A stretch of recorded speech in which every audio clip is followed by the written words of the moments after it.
নবী করিম সাল্লাল্লাহু আলাইহি সাল্লাম এই পৃথিবীতে আসার আগে এই পৃথিবীর অবস্থা সম্পর্কে সকল কবি, সাহিত্যিক, সাংবাদিক, ঐতিহাসিক, কলামিস্ট, শিক্ষিত অশিক্ষিত সকল শ্রেণী পেশার মানুষগুলো একত্রিত হয়ে রাসূল পাক সাল্লাল্লাহু আলাইহি সাল্লামের যুগকে নাম দিয়েছে আইয়ামে জাহিলিয়া। আইয়ামে জাহিলিয়া অর্থ কি? আইয়ামে জাহিলিয়া অর্থ বর্বরতার যুগ, অন্ধকার যুগ। সকল মানুষগুলো একত্রিত হয়ে রসুলের যুগকে অন্ধকার যুগ কেন বলেছেন?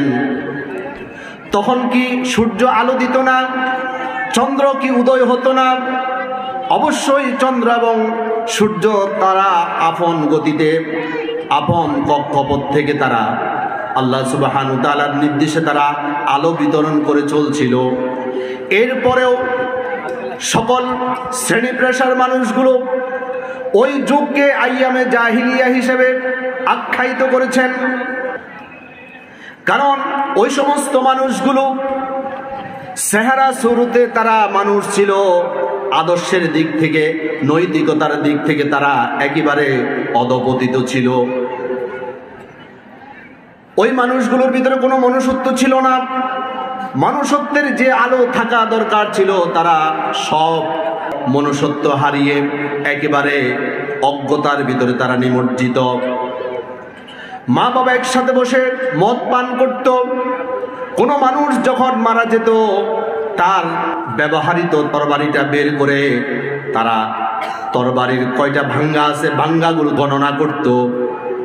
যার তরবারির মধ্যে বেশি ভাঙা পড়তো, তারা গর্ববোধ করে বলতো, আমার বাবা এতটা খুনের অংশীদারিত্ব তিনি গ্রহণ করেছেন।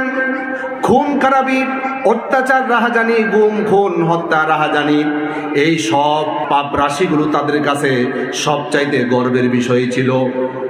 এই কঠিন পরিস্থিতির মধ্যে আল্লাহ সুবহানাহু ওয়া তাআলা বিশ্বনবী মুহাম্মদ রাসূলুল্লাহ সাল্লাল্লাহু আলাইহি ওয়াসাল্লামকে তিনি প্রেরণ করলেন। নবী করিম সাল্লাল্লাহু আলাইহি সাল্লাম এই পৃথিবীর মধ্যে আগমন করলো। রাসূল পাক সাল্লাল্লাহু আলাইহি সাল্লাম আস্তে আস্তে বেড়ে উঠতে লাগলো। রাসূলের বয়স হয়ে গেল 17 বছর।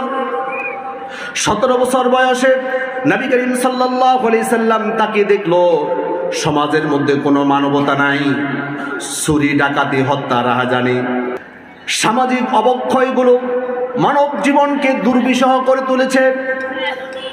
নবী করিম সাল্লাল্লাহু আলাইহি সাল্লাম সমকালীন যুবকদেরকে নিয়ে একটা সংগঠন তৈরি করলো। নবী করিম সাল্লাল্লাহু আলাইহি সাল্লাম